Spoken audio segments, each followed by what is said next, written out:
And welcome everybody officially on behalf of myself and the panel. And before we begin, I have to just apologize briefly for my voice because I'm just suffering through illness right now, but I think we will manage. It's really great to see so many participants on this discussion. So we really hope that there will be some questions for our panelists as well. And as you all know, what our topic is, we are looking at 1 decade after the Revolution of Dignity, also known as Maidan, Euromaidan in Ukraine, which was an event that has certainly shaken up the geopolitical situation in the region, and I think was a first wake-up call regarding Russia's attitude towards Ukraine and Ukrainians who wanted to be a part of the Euro-Atlantic community. So the consequences of that, of course, we've seen the annexation of Crimea, the war which started in Donbas, as was mentioned 10 years ago, was just the beginning signs of what Putin was willing to do to stop these processes. So we're going to discuss this, I think, these events from a very unique perspective. We have perspective from Ukraine as well as from several of the Visegrad states. I think it's important to note that just yesterday there was, I believe it was yesterday, the summit of the V4 countries, and they discussed very similar issues.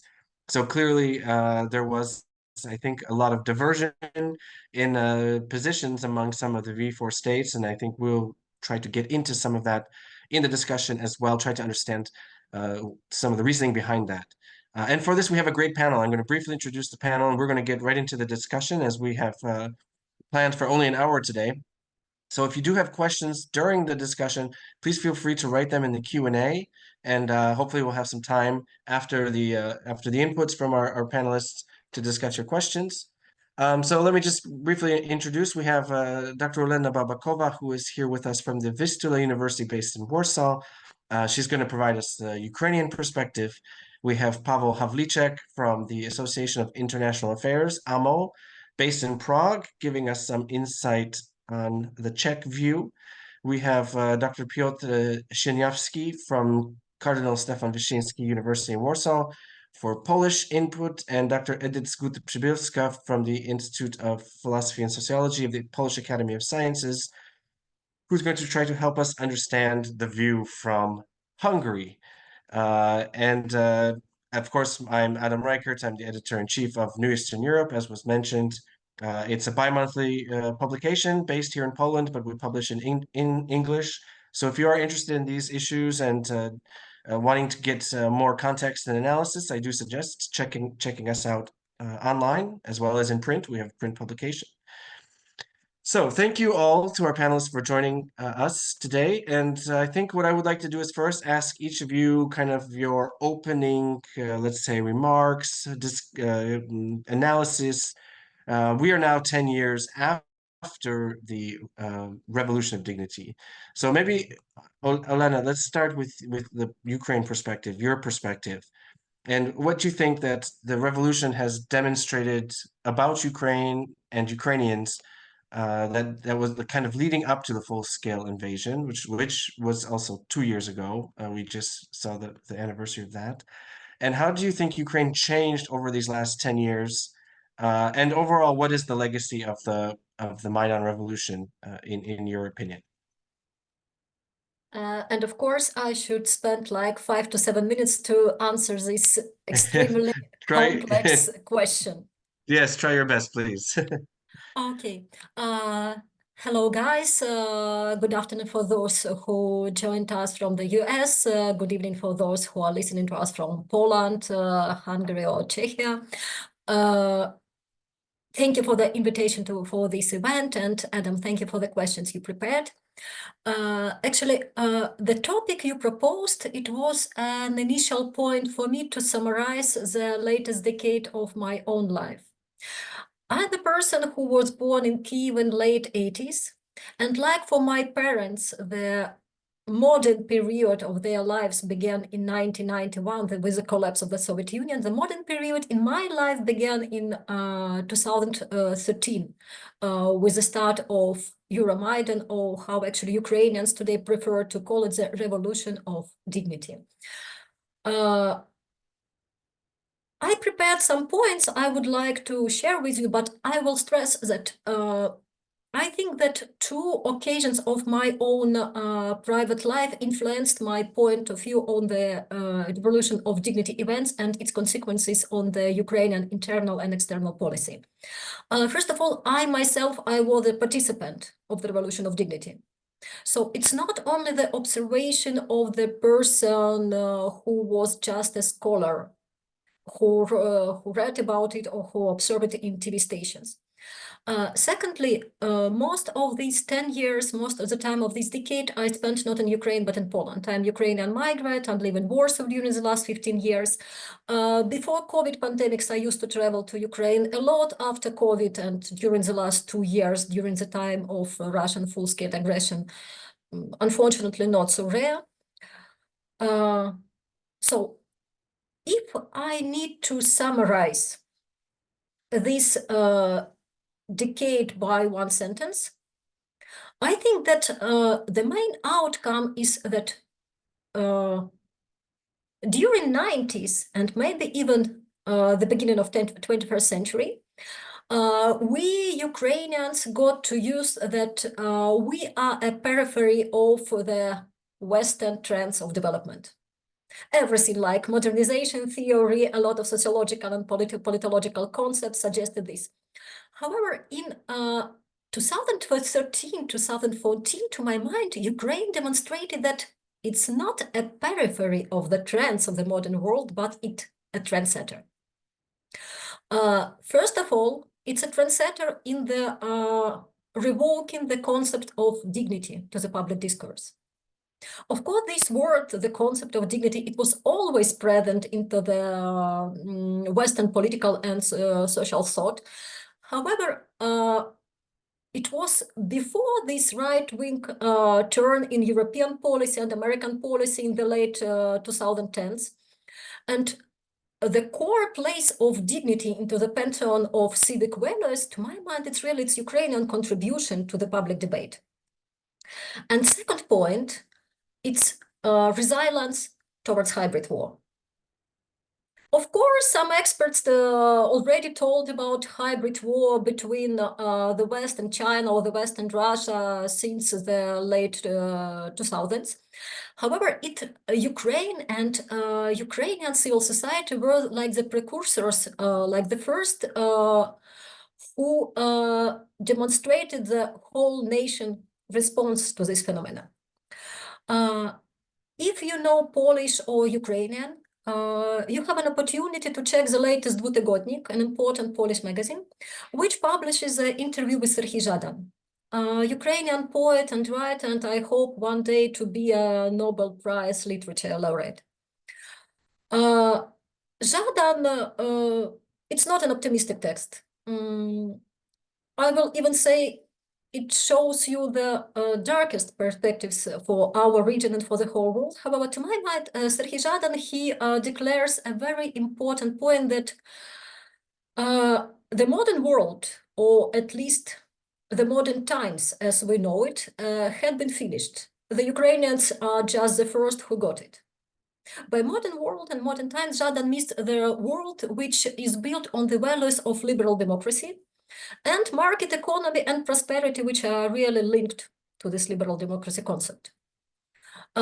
Today, Ukrainians who during the last decade suffer from missiles attack, convenient and hybrid war activities, they lost their prosperity, they lost their safety, and their horizon of planning of their own lives like private people and like nation are so limited to survival that really when today Ukrainians come to Europe or come to the US, sometimes a lot of people feel that we do speak different languages, if even we have a good command of English.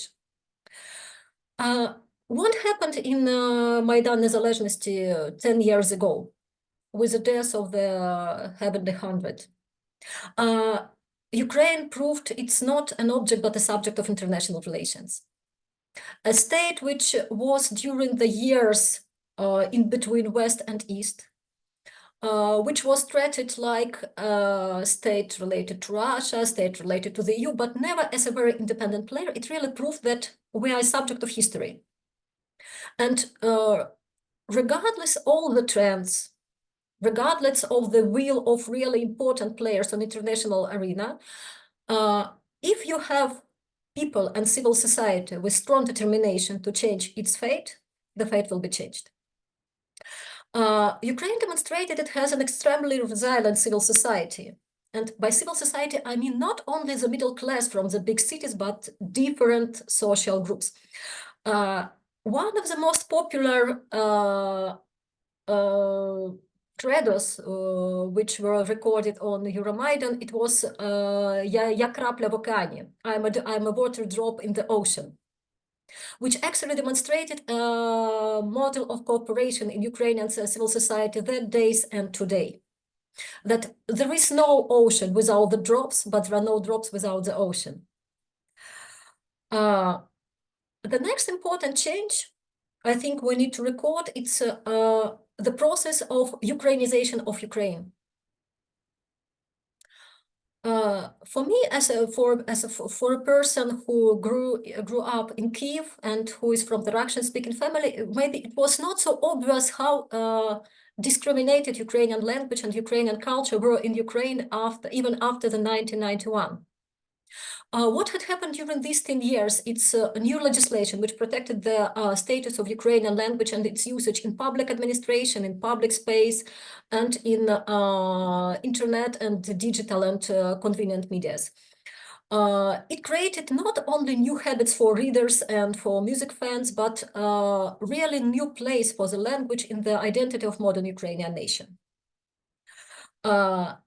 It's a phenomenon of the so-called atheists of the Kievan Patriarchate, a Ukrainian society which is basically not so a religious society, at least in comparison to Polish one. It really supported the growing role of the church and of independent Ukrainian church, which was created thanks to the support of the Patriarchate of Constantinople. Of course, during this decade, we observed some multi-sectoral reforms in tax, in juridical system, in administration, and in decentralization, which may be the important one. However, Ukraine, even before the full-scale invasion, it was in something which I call the Alice in the Wonderland trap. Alice, when she ran, she asked, will I get to some place if I will run? And she received the answer that if you will run, you will stay in the same place. If you want to get somewhere, you need to run twice faster. So the fact that Ukraine was so often criticized for the reforms progress, to my mind, it's actually this Alice in Wonderland effect. It's not the weak point of Ukrainian society that we didn't run, we did. But the world became faster for us. And so it was much more harder for Ukraine to maintain the transition period than for Poland, Hungary, or Czechia in early 90s. Just to conclude, Ukraine as a state and as a society, to my mind, made an extremely big progress during this decade, especially before 2022. However, the lack of security, and here I mean the security like war in Donbas and its annexation of Crimea, the economic crisis of 2015, the COVID pandemics, and lack of confidence in public authorities among the civil society, among business, they really affected bad the international image of Ukraine and communication between different stakeholders. At the same time, consistent and quite effective policy towards the United States, but love-hate relations with the key European players. And here, first of all, I would like to name Germany and Poland. As you can observe, actually, during the latest weeks, there are very emotional one partnership between Kyiv and Warsaw, and one day we accuse each other of betrayers, and the next day we swear the eternal love. So decade after, Ukraine proved it's an important player on international ground, that it's a subject, not an object of the history of its go around. However, the price for it was high even these days in 2014, and it's too high today. Thank you very much, Olena. Very good points. I think you provided us already a lot with a lot of food for thought. And I do encourage our panelists also, if you'd like to react to anything that's already been said, please feel free to do it. But I do want to get to now to maybe the Polish perspective. Olena already kind of made a reference to current issues, but I think we'll still want to focus on how this process of what was taking place, and especially looking at the Revolution of Dignity and how relations between Poland and Ukraine have evolved during these times. What have we learned about Polish-Ukrainian relations, and how Polish attitudes to Ukrainians overall evolved. So, Piotr Sieniawski, please. Hello, good evening, good afternoon to the United States. Thank you so much for the invitation to this very important discussion about the Revolution of Dignity. And now I would like to introduce briefly the Polish perception. The Revolution of Dignity was largely perceived in Poland as a shift of Ukraine towards the West. And also the political elites in Poland saw that as a chance to draw Ukraine closer to the European Union. And despite many attempts that have taken place in the period since then to spread disinformation and lies about the Revolution of Dignity by Russian sources, the public opinion has been consistent. And later, the reforms that have been conducted in Ukraine after the Revolution of Dignity met with support in Poland. At the beginning of 2014, Poland acted as a mediator in Ukraine alongside with Germany and France. Later, it was excluded from the talks on the resolution of the crisis from Geneva format, Normandy format, and Minsk format. But very soon, the relations got closer between Poland and Ukraine, and Poland recognized the government led by Prime Minister Yatsenyuk. What I would like to mention, and what is very crucial for the bilateral relations between these two states, is that Poland, Crimea by the Russian Federation, furthermore, Poland's official position demanded that national community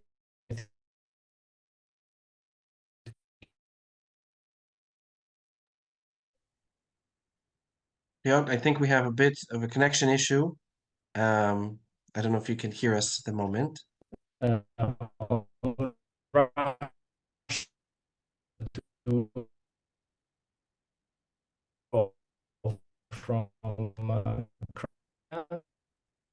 From the east of Ukraine, Poland became an accession for them, and this. Hello, can you hear me? Yes, we're having a bit of a connection issue. You were freezing up for a moment. I think we lost Piotr. So we will come back, I guess, because he was getting into some important points. But let's see if he manages to reconnect. See, always the Hello? challenge here with the Zooms. Piotr, can you hear us?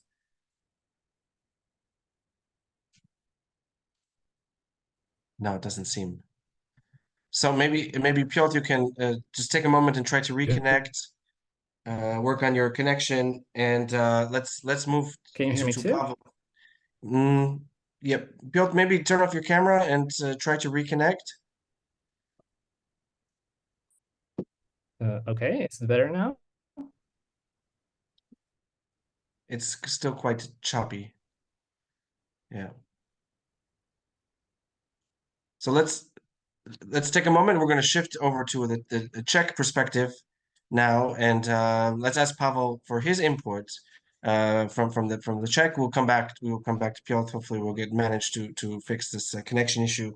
So Pavel, please take the floor from where we are at, looking at how Czechs reacted to the immediate aftermath of the Revolution of Dignity, how it changed and shifted the Czech perspective of developments that were taking place in this region. Thank you so much, Adam, and also greetings from Prague, from Czechia colleagues. I'll probably pick up from where Olena actually left us, because she mentioned one important thing, and this was really that the 2013-14 pitched Ukraine on the world map. And this was not only the case for Ukraine identity, but also for many people abroad. So I have to say that Czechs actually count in this camp, and for many, with the probably sole exception of the Orange Revolution of 2004 and 5, that was the sole that was the main moment when we actually noticed that Ukraine it exists, it's striving for some values and ideals that are very close to us. So it served as a source of inspiration for us, and we finally actually took a note and started to shift from what I would say Russia first policy into nowadays Ukraine first policy. So this was really a fundamental moment for us, especially because of our own history and identity behind that. So when we saw the first moments actually in November 2013 and the young people being beaten in the streets of Kyiv, that was so much of a reminiscence of what happened actually in our own history in relation to 1989 and the Velvet Revolution that actually took place, and many young people actually took the streets and were beaten by their own brutal regime of communist nature. So that was the symbolical linkage for us, actually, for Czechs, and a reason why there was a lot of attention paid to the Maidan Revolution of Dignity that it's now coined as a term since the very beginning. So this was really the Czech approach to this, perception of what was happening and the ideals that we often projected, even to sometimes unrealistic degree, that is the whole new Ukraine and everything would go just so smooth, and it's a bit more complicated as we are seeing 10 years after.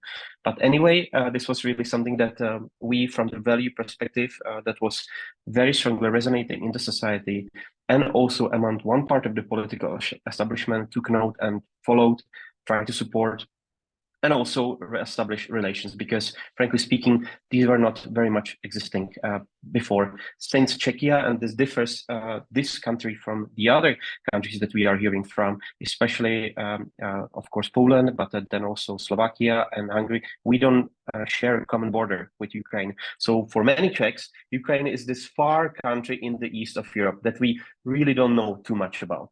And then these kind of things happen actually, and we finally have a clear picture. Okay, this we know from our own history, so this we want to get to know more about. So this was really the kind of heads up moment for many of the Czechs. But since then, of course, many things happened, many things developed, and when speaking about how Czechia was actually pivoting towards Ukraine, as I mentioned, and to try to describe the process from shifting from Russia first to Ukraine first, this actually had to take really a complete turn in our policy, in our Eastern policy towards the region of Eastern Europe. So starting from these identity issues, then we moved into practical policy making, and many of the things that actually you can identify as a response to Ukraine that was already since that point at war with Russia. It was Russian aggression that was fundamentally impacting the developments in Ukraine, both in relation to Crimea, but also then the east of Ukraine, Donbas. That was something that we, as Czechs, responded in terms of humanitarian aid, also economic support, political and diplomatic attention. But of course, what was important was that at that time, post 2014, we still had in government many people that were really not so much like-minded, as I would say, and still having the old connections to Russia in mind. One of the crucial examples was the former head of state in the presidential office, Miloš Zeman, who was somebody who actually pioneered the relations with Russia in the past, and over his two terms in office, he actually really shifted a lot of the Czech foreign policy towards orientation on Russia. And this was both business-wise, but also through his frequent meetings with Vladimir Putin and many inappropriate comments, including on Ukraine, when he, for example, mentioned out of all the places at the Council of Europe premises that Ukraine, for its loss, de facto loss of Crimea, should be compensated in terms of natural resources such as gas and oil and things like that. So this was our president for a period of 10 years, which just expired last year, and a very important foreign policy player, even if, of course, the driving agenda and the crucial player behind foreign and security policy issues is still the Czech government. But having weak cabinet before with the fragmented coalition compositions and people that were not very much strongly oriented on foreign security policy, as was the former Prime Minister Andrej Babiš, the government was under very strong influence. So when I spoke after about the developments after post-2014, there were many of these ups and downs. And actually much of our response to Ukraine in the 10-year period leading up until today was actually driven by the domestic context and domestic developments. And here, I think there was one more moment that actually had technically very little to do with Ukraine, but which shaped our approach towards Ukraine absolutely fundamentally. And this was the 2020 revelations of the Russian GRU agents actually committing the attack against one of the ammunition depots in southern part of the country in Moravia, which actually completely killed the Czech-Russian love story that was there and still was tried to be advocated by some of the individuals that I mentioned, including the former president, Miloš Zeman. And actually that was already before the big war started. That was the moment when we said, look, there's enough of this Russia first policy. We really need to shift. And Ukraine was there to actually catch much of the attention. Nowadays, and I will end on this probably, just not to bore you with too many details.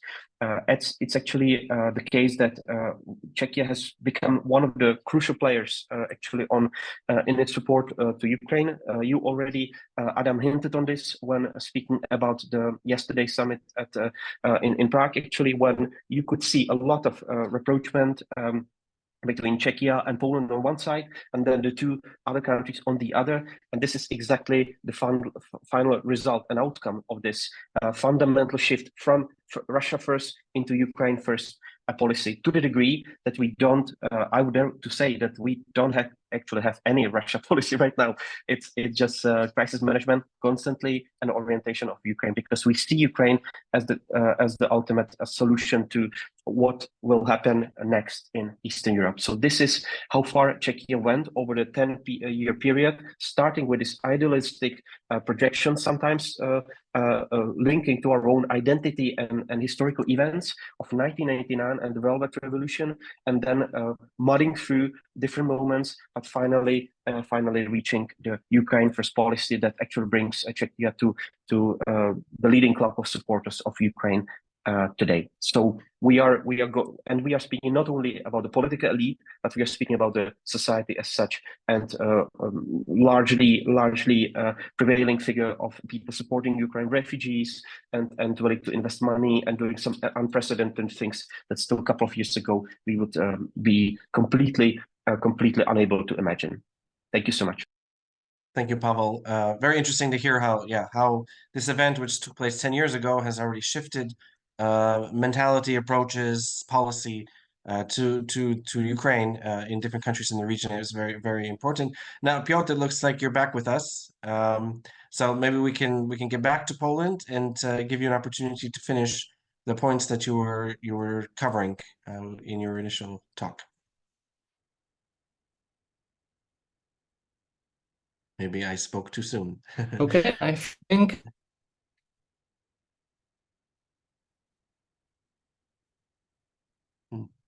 the advocacy. Sorry, can you hear me? About the advocacy.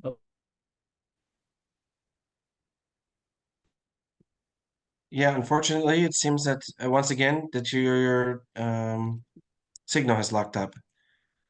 So let's give it a moment yet. Let's give it a chance to clear up, and let's go to Hungary and get Edith's input here. And we know that the Hungarian perspective is slightly different. But I'm curious though what the the Revolution of Dignity, how it was also perceived from the Hungarian perspective, because this was a little bit of, we can take a step back and look a little bit longer term back to those 10 years. Before we get into, I hope the next round we can get into a little bit about the current situation. But Edith, so please help us understand how Hungary viewed Ukraine 10 years ago and this processes which were taking place over the last 10 years. Thank you, Adam, and also thanks for the organizers for having me. I'm glad to swoop in and take up this very sad task, actually, to introduce the markedly different Hungarian perspective. I don't think it's slight, I think it's markedly different.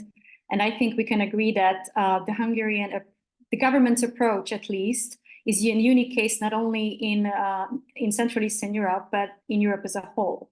And I'll mainly focus on this during this first intervention, and we can unpack it a little bit later on in the second round. And let me start by saying that whatever happened, what we witnessed was strictly embedded into Viktor Orban's changing approach towards Moscow. So his government has been playing an increasingly pro-Putin, pro-Russian politics over time. And we also know that it's always not been like this. So the Hungarian Prime Minister used to be a huge supporter of a democratic Ukraine with Euro-Atlantic ambitions. And back in opposition in 2008, he has been harshly criticizing NATO for not admitting Ukraine and Georgia to the military alliance. So, but then they took a completely different approach after 2010 and turned Hungary openly pro-Russian as of 2014, exactly the year of the Maidan. They started to strengthen economic and political relations with Russia, despite whatever happened in Euromaidan, and kept going on despite the full invasion in 2022. And I think what was very striking is that there were absolutely no historical and political, cultural pull factor to do that. Starting by saying that Russia's influence in Hungary was weak at best after the collapse of the Soviet Union. So Hungary is not a Slavic country, the population does not speak Russian, and the two nations do not share common borders. And we had two very important revolutions as well in Hungary, one in 1849 and one in 1956, and both of them were crushed by Russian troops. So it means that the Hungarian right-wing culture and the far right originally has been massively hostile, if not developing hatred towards Russia traditionally. And this has changed dramatically. And this was also because the Kremlin itself started to put extra emphasis on influencing the mainstream political elite, the government, after Viktor Orbán came to power. And as a result, Hungary's dependency on Russia became stronger than ever. Like many other countries, it's not a Hungarian case. Hungary had around 80% of its natural gas and 65% of its oil income coming from Russia. So it was not an outlier in the region. But the point is that the Orban regime has been deliberately increasing these dependencies on Russia energy for years, despite the aggression and the ongoing aggression towards Ukraine. And the crown jewel business story, which is Pak's 2 nuclear plant, which was a secret plan. And these close ties eventually towards Russia became simply more important for the government than normalizing the relationship with Ukraine. So this is the larger political context within which the bilateral Hungarian-Ukrainian relationship has been deteriorating since 2017. Because there has been also growing tension between the two countries regarding the dispute over Hungarian minorities and minority rights in Ukraine. So one of the causes was that triggered this was the Education Act, which was passed by the Ukrainian parliament in 2017. which was restricting, the national minority language use and other things. And in 2018, there was another case when dual citizenship caused a huge diplomatic tension between the two countries. There was a leaked video which was showing that Ukrainian citizens got Hungarian citizenship in a secret way, which was against the law in Ukraine. So ever since then, the bilateral relations have been extremely icy. Hungary started to veto NATO cooperation with Ukraine, which was really huge on a very high level. And it just gotten worse after the full-scale invasion. And let's get back to that later on. What I wanted to underline here is that this whole thing that I'm talking about, this was fitting into a Eurosceptic anti-Western politics of the Orban regime, which was, accelerating, it's ever stronger. And the government eventually turned its electorate from a pro-European, pro-NATO sentiment into a pro-Russian, Eurosceptic, anti-Western sentiment, which brings me to my last point, is that this politics eventually, which became also harshly anti-Ukrainian at some point, had a massive effect on the mindset of the Hungarian society, unfortunately. This is a very sad experience. I'll give you a couple of numbers on that. There are a lot of research data. I just wanted to quote my former colleagues from Political Capital, who did an excellent research that was showing that 37% of Hungarian voters now believe that Ukraine had committed genocide against Russian minorities on its territory. 46% believes that Hungarian minority in Transcarpathia is in constant danger of being killed by Ukrainian fascists and nationalists. And 47% thinks that Russia annexed Ukrainian territories legitimately because local Ukrainian citizens wanted to belong to Russia. So these are just a couple of things, and I could go on, but I won't. But I think it's just especially true about Fidesz voters, which is the biggest electoral, they're willing to vote, who were the most anti-Kremlin before. They were quite anti-Russian, but eventually they've developed a rather pro-Russian stance over time due to this politics. And this was done also partly because of this robust propaganda machine, which is, fueling this politics of Fidesz. More than 80% of the media outlets are under Fidesz control today, as we know it. Plus, the government is building a gigantic network on gongos, NGOs, public influencers. And this network is coordinatedly funded by the state, and it's repeating the government's narratives in Ukraine, Russia, and the West. It's a very well-coordinated, disciplined ecosystem. It's spreading disinformation, conspiracy theories, and pro-Kremlin narratives. So I guess no wonder that it has a huge effect on society, which is unfortunately fueling hatred against President Zelensky, Ukraine, and fuels Euroscepticism at the same time, and positive sentiments towards the aggressor, Russia itself. Thank you, Edith, for that sober assessment of what's happening throughout even the last 10 years in Hungary. I think we can see the contrast, particularly from how Pavel explained the Czech approach versus what has happened in Hungary. And now I think we can move back. Piotr, I see you've changed positions, so maybe you have a better connection from where you're sitting at this point. And let's give you the floor before we get into the one more chance to just kind of talk about what's happening today, and also for our viewers, if you have a question you would like to pose, please use the Q&A function, and I will try to pick a few for our panelists. Piotr. Okay.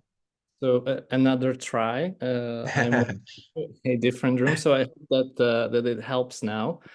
So my point was the advocacy of Poland for territorial integrity of Ukraine after the annexation by the Russian Federation. And also Poland demanded that the international community should increase its pressure on Russia to withdraw from Crimea and from the east of Ukraine. And also Poland was a strong advocate of sanctions against the Russian Federation, which finally materialized after the shutdown of Malaysian Airlines plane when EU introduced the sanctions against the Russian Federation. And Poland has also been a strong advocate against any recognition of unlawful territorial changes. And this is consistent with the views It has been presented, well, it has been consistent for many years. It was the view of a Polish judge at the ICJ, Skubiszewski, in 1995, in the case Portugal versus Australia in Eastern Timor, in which he said that states are prohibited from recognizing unlawful territorial changes.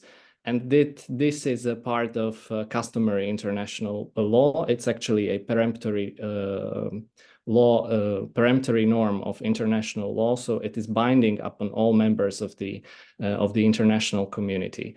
And following the outbreak of the war in Donbas, Poland started to provide military support to Ukraine. Both humanitarian aid, but also supplies of equipment. At the beginning of 2015, the Prime Minister of Poland paid a visit to Ukraine, in which a loan of 100 million euros was announced.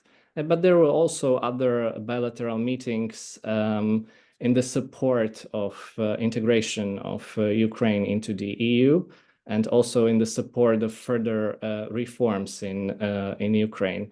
And also important step was a common declaration of President Duda and President Zelensky in October 2020, which highlighted the strategic partnership between these two countries and also reaffirmed the territorial integrity of Ukraine, but also the rights of ethnic minorities and also participation of Ukraine in certain initiatives, for instance, in the 3Cs initiative. And this declaration also touched upon historical legacy between these two countries.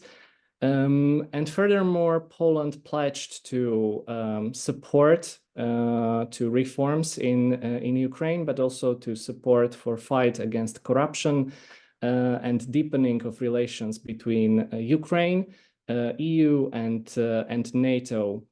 And even though it was called strategic partnership, it was actually not a new concept, because a similar declaration was signed back in the 1990s in 1996 by President Kwaśniewski and President Kuchma.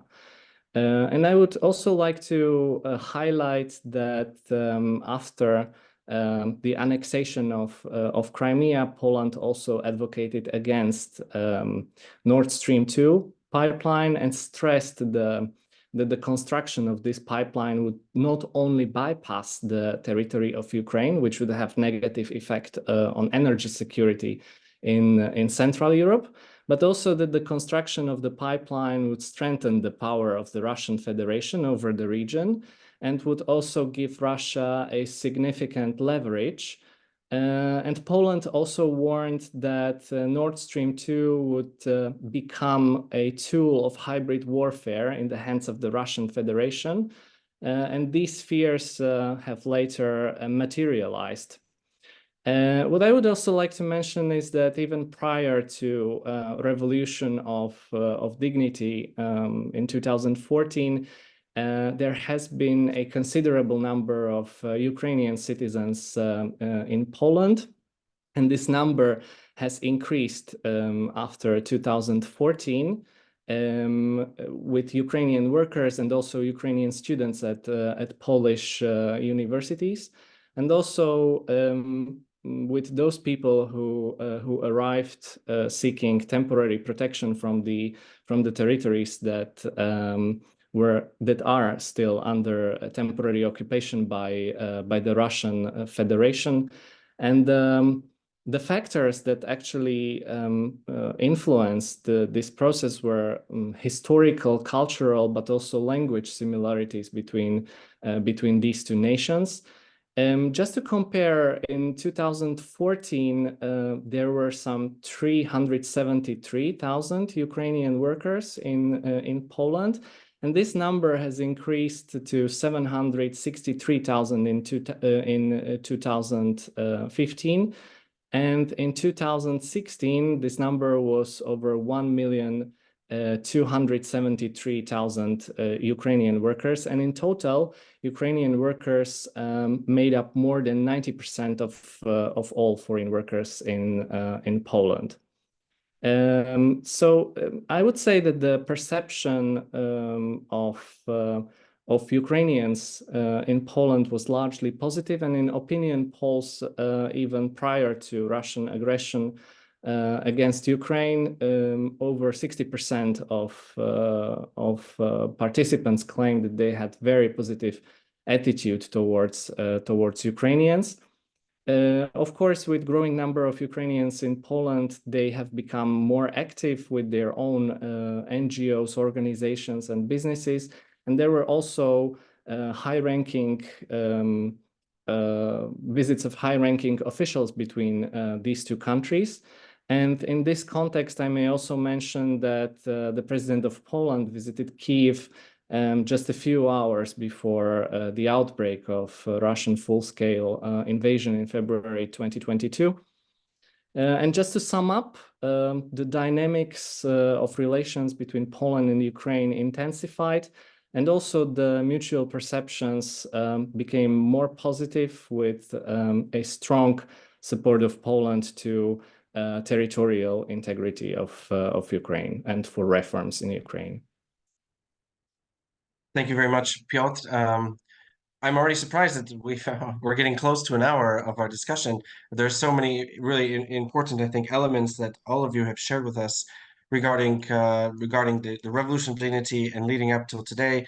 I think maybe what we can do is just do a quick round. I know that's probably impossible, but quick round from each of you to kind of give a brief assessment of the challenges and the risks going forward, especially looking from our regional perspective, the Visegrad perspective, but of course, Ukraine is at the center of all of this. So maybe Olena, we will start with you. And if there are some questions in the Q&A, we can try to address them in your responses as well. But I apologize, we're already coming up to 7 p.m. Here in continental European time. So Olena, I want to hand it back over to you, and we'll do a quick round each, give everyone a chance to give just at least a few remarks about what are the challenges next, and how we can possibly address them.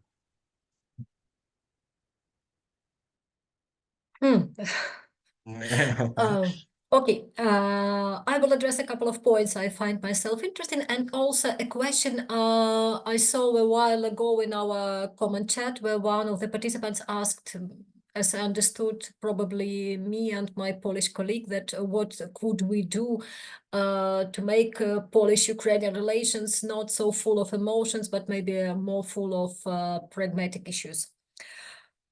To my mind, what we do observe both in Ukrainian foreign policy and Ukrainian public opinion, if we talk about the context of relations between Ukraine and Visegrad 4 group, is that Visegrad 4 is perceived from Kyiv as more cons than pros. In case of Polish-Ukrainian relations, the problem, to my mind, is not that Poles do perceive Ukrainians in some bad way, or Ukrainians do perceive Poles in some bad way. The attitude of Polish society towards Ukrainians is constantly growing since the 90s. Time to time, Poles are on the top of the ranking of the nations with Ukrainians trust more. However, to my mind, the problem is that before 2014, Warsaw was perceived as an advocate of Ukraine in Europe. Ukrainian politicians loved to say once again this formula. Polish politicians enjoyed to say once again this formula. But after 2014, it seems to me that Ukrainian elites decide that actually we do not need a mediator in negotiations with Berlin, Paris, or Brussels. Actually, we could do it ourselves. And Berlin, Brussels, and Paris said, okay, actually, you could do it yourself. At this point, when Ukraine already stand on the track of the Euro-Atlantic integrations, Polish-Ukrainian relations at some point became like pointless. Each part calls these relations strategic, but at the same time, in 2014, in 2018, in 2024, we do not have a proper international treaty which will indicate the tactical and strategical purpose of Polish-Ukrainian relations and main points of cooperation. Like, for example, this treaty exists between France and Germany. We have a lot of crises of trust and understanding between Poland and Ukraine, and also between some other Central European partners and Ukraine. I do not want to look like that I prove that there is no guilt on the Ukrainian side of this communication. Of course it is. But to my mind, the crises we observed during the last months, for instance, like border crisis, grain crisis, they are just a perfect illustration of the old problem. Ukraine expects the Western partners, and first of all, the Central European partners, like, hello guys, we are from the same region, you should understand us so good. So please understand us and forgive us everything, and make concessions for us, even if it costs you a lot. On the same time, Central European partners, and I mean Poland here, wait that Ukraine will always ask for a piece of advice and will follow this advice as a minor partner. Because you see, we are more richer part of these relations, we are more experienced part of these relations. And this way, Polish-Ukrainian relations, they remind much relations between Germany and Poland. All the things which Poles are pissed off in relations with Germany, they do the same things to their Ukrainian counterparts.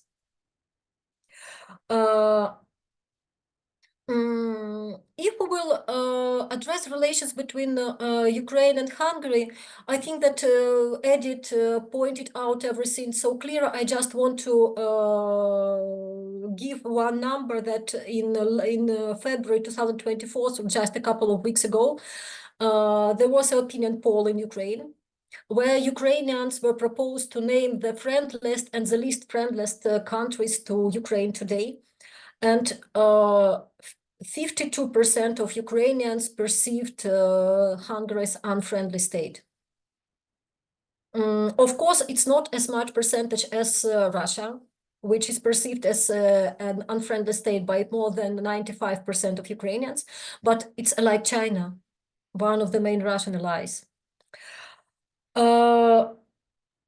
My conclusion will be that, unfortunately, we did not use all the opportunities in dialogue with Ukraine it had during these 10 years. At the same time, Ukraine didn't use all the opportunities the dialogue with WIFO offered.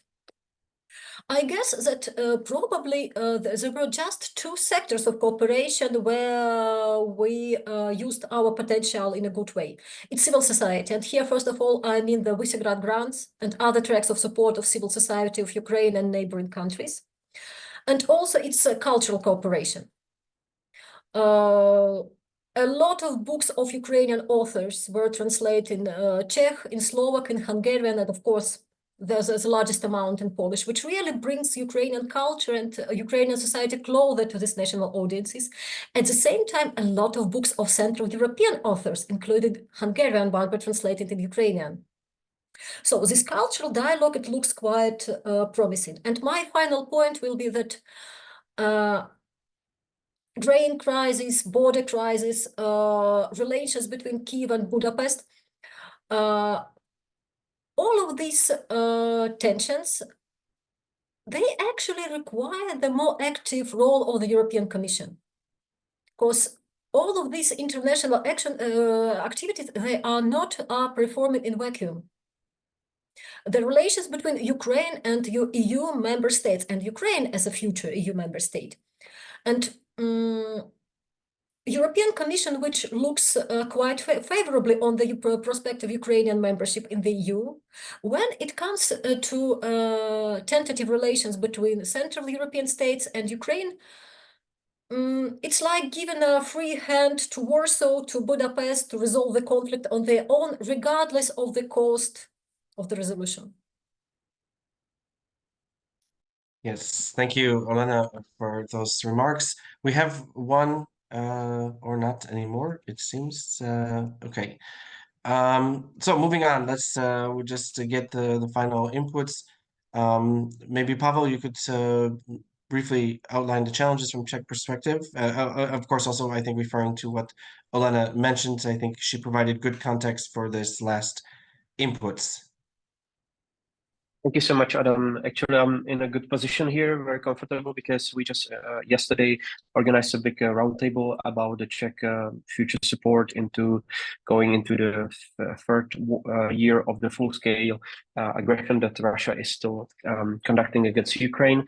So there was a number of challenges actually identified that I can mention, both in the domestic Czech landscape and then also internationally.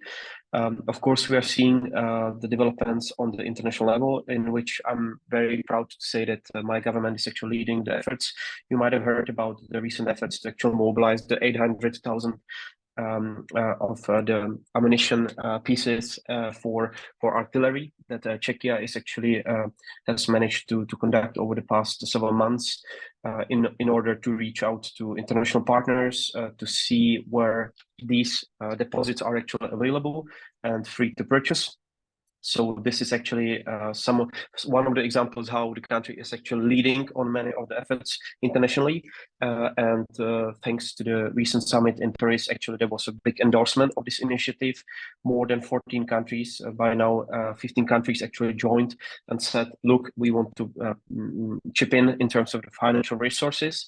So this is one of the examples. So where Czechia is actually leading internationally. On foreign policy realm, it's both the sort of dimension to support Ukraine directly, and then also to punish Russia for its doings, including when the Czech diplomacy recently proposed to limit the mandated movement of the Russian diplomats that are accredited to individual EU member states, so that they could not leave the remit of their countries, because what happens very often is that the Russian diplomats, or so-called diplomats, sometimes accredited in Vienna or even Budapest, actually they are spying on our own citizens in Czechia and elsewhere. So these are two examples where the country is doing its best it can, punching above its weight, I would even dare to say. But then there are other challenges, and these are connected especially to the domestic processes in which we perform relatively well in terms of integrating the Ukraine refugees in our society. So that means, for example, that more than 70% of the Ukraine citizens and refugees and Czechia actually can speak some level of Czech to get by on the day-to-day level.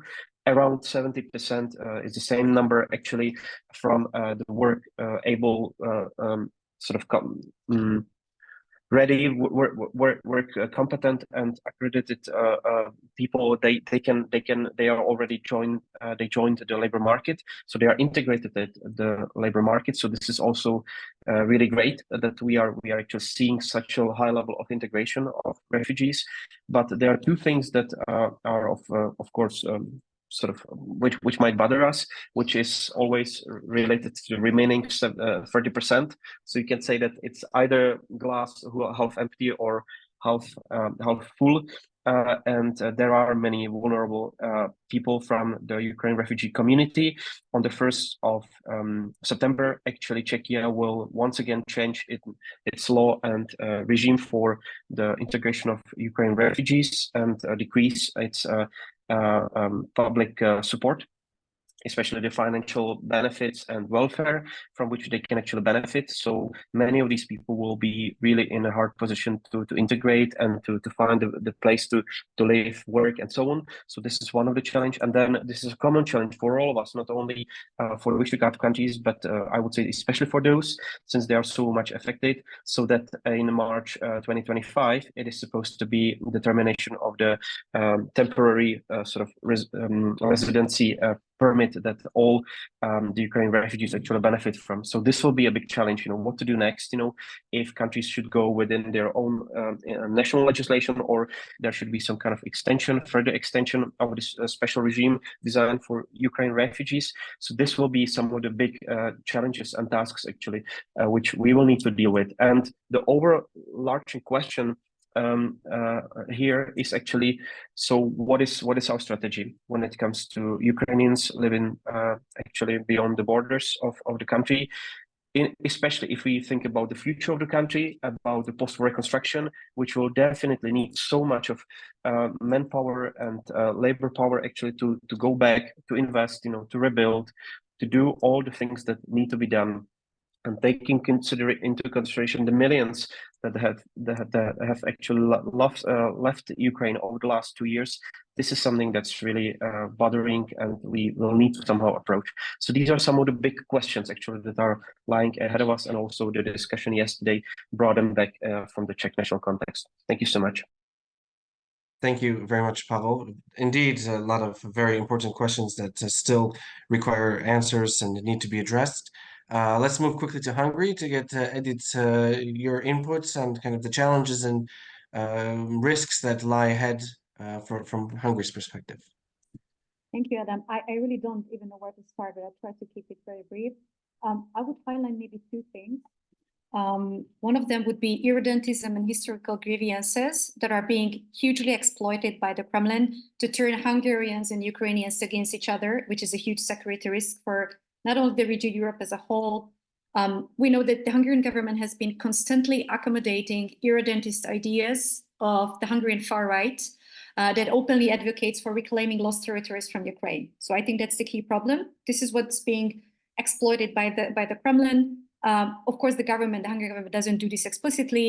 There is a lot of coded language, wearing scarves, which is, displaying Greater Hungary, including Ukrainian territories and so on and so forth. But, we can connect the dots. And the problem is that the Kremlin is that one of the overarching goals since for a decade or even longer is fueling interethnic tensions and deteriorate bilateral relations with Ukraine. Just to give you one very short example, there was an SMS campaign in Transcarpathia in 2022, which was reaching out to a large number of local citizens. And this is the territory where a lot of Hungarians are living. So there was this campaign, which was, SMS was saying the message like, Ukrainian is for Ukrainians, glory to the nation, death to the enemy, and let's dip a knife into the Hungarians. So this was obviously, it reached out a lot of people. It was very well organized. And most likely this was an active measure of Russian secret services locally. And I think it's a massive security threat for Europe as a whole, and NATO would take it even more seriously to find a way to combat this kind of anti-Ukrainian disinformation also in the Hungarian local ground. The EU should provide more financial support to improve the skill set of targeted stakeholders like local authorities, policymakers, civil society organizations to mitigate anti-Ukrainian disinformation. And democratic political forces on the local ground should also, and civil society co-jointly should work out some methodological novelties to strengthen inclusive language in this regard in between the two countries. The second and very last short point, it's considering also the international expert and academic community, because I think we unfortunately didn't have time for that, but the nature of Russian influence is changing hugely among the war. So the Kremlin is using new kind of ways of doing things. Secret services are operating massively throughout the Russian Orthodox Church, especially in Hungary within the EU. It's becoming an infrastructural hub, and we know that Kyiv Patriarch is protected by the Orban government. He was took off the EU sanction list, so on and so forth. The local Orthodox Church was intervening when it came to this issue of the prisoner of wars from Ukraine. So obviously there is something going on, and we need more precise research, academic and policy research, investigative journalism to unpack this, and especially about when it comes to the Russian Orthodox Church. And ideally, it should be something interdisciplinary cooperation between the sectors financed by, different international stakeholders, including NATO, to learn more about this, because this is definitely something worth looking at right now. Thank you, Edit. Certainly a whole different set of challenges when it comes to Hungary and trying to understand the situation in Hungary's position towards Ukraine. But I do appreciate the outline that you've given us.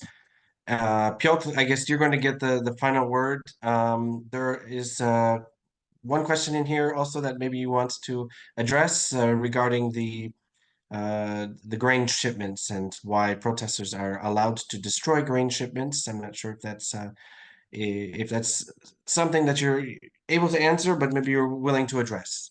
So Piotr, final thoughts from Thank you Poland. much. So just to make it very brief for those who might not be aware, the three main pillars of the support since 2022 that Poland has been providing was military aid, humanitarian aid, and the third one was international advocacy. And I'm very grateful for the feedback from Ukrainian colleague on this international advocacy. This is perhaps not the case of Poland, but when we are addressing the Visegrad countries, today we didn't touch upon the case of Slovakia, but in Slovak, for instance, the term Maidan is used as a term which is a synonym on coup d'état. So I believe that international advocacy on sanctions and on international isolation of the Russian Federation and on territorial integrity of Ukraine is still crucial and relevant. What I wanted to say just briefly for current challenges, of course, there have been challenges such as transport of grains, protests of farmers, blockages of roads. However, I am optimistic that the solution will be found soon, since the issues they are not just the case of Poland, but also in other countries. They have been taking place. So hopefully a common solution will be found soon. And for instance, in the form of the revision of EU-Ukraine agreement on the carriage by road. So this could possibly be the solution. And I am also optimistic that the input of Poland will be helpful in for the integration of Ukraine into the European Union and to NATO. So definitely Poland has significant experience with joining these two organizations and can provide Ukraine with know-how, for instance, on law approximation in the process of joining the European Union. So I am optimistic about the bilateral relations.